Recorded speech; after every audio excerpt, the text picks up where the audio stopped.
Hi, welcome to Pink's Picks Book Rex, commentary from a retired high school English teacher.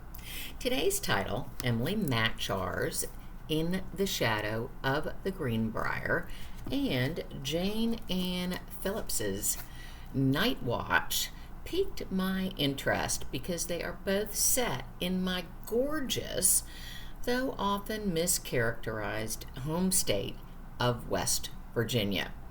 Further, they specifically take place at, respectively, two famous landmarks where I've been, one multiple times and the other, thankfully, just once. In Shadow, Matchar employs four rotating narrators caught between the past and the present who reveal long-held secrets. Not only those well guarded by White Sulphur Springs' only Jewish family, but also those classified by the luxurious, legendary Greenbrier. Matchar begins in 1992 with Jordan, a recent hire at the Washington Post, who is covering the local and regional news desk when he receives an anonymous tip that there's something underneath the Greenbrier resort. It's time for people to know. Jordan's first thought is of his mother, Dory, a towny kid who grew up near the fairy tale castle atop a hill. Thus begins Dory's narrative set in 1938.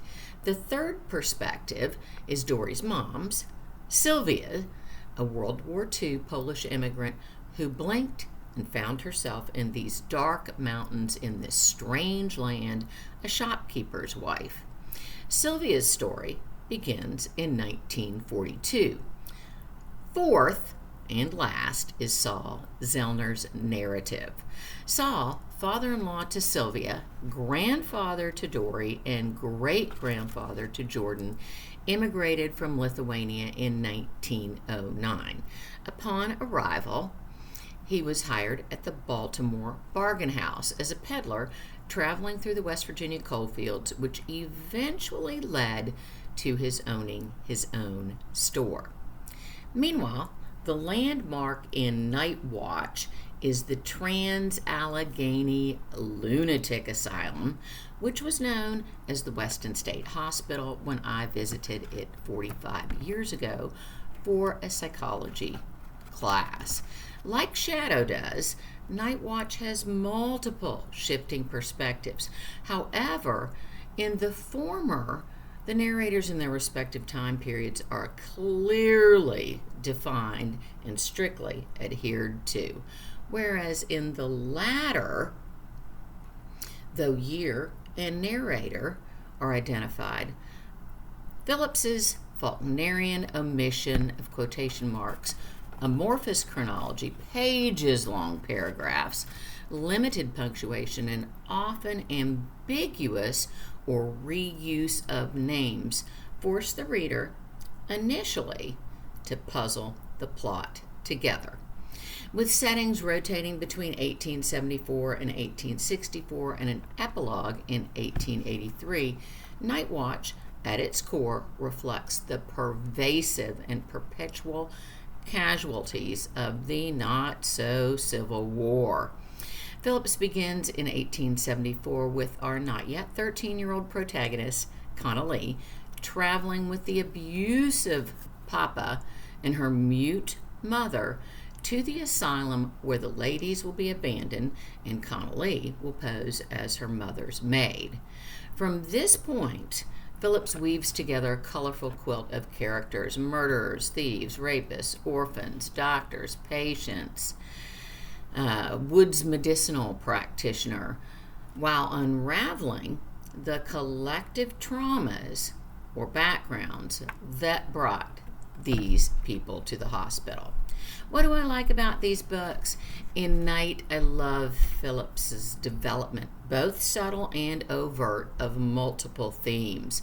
The family we find versus the family we're born into, the critical need for safety, the importance of names, actual, assumed, false, and lack thereof, and memory loss and anonymity as forms of protection. Night and shadow share compelling clothing motifs that I find most interesting. Phillips's use of clothing as subterfuge, especially when a character named Dirbla dresses as a man, Eliza as an aristocrat, Weed as an old woman, and where John wears an elaborate eye patch and Connolly is assigned a uniform. On the first page of Shadow, when Jordan regrets his choice of chinos for the newsroom, I was skeptical that Matchar's writing might be trite. She proved me delightfully wrong with her brilliant inclusion of clothing to develop character in all 4 narratives. There are far too many examples to mention.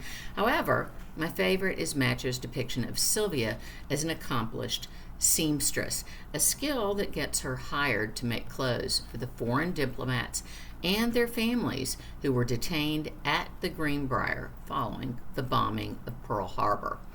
Phillips is actually from West Virginia. Matchar is not. Both are college professors. Matchar earned her undergrad degree from Harvard. Phillips taught there. I wonder if they ever overlapped.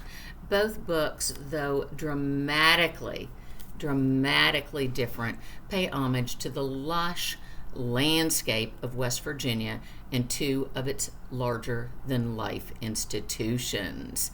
I will, in my notes, provide links to both places in case you're interested in looking up more.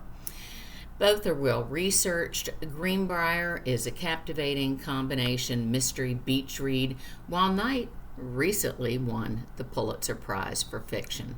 For disparate reasons, I give them both A's. Until next time, stay safe, make good choices, and do your homework. Ta-ta!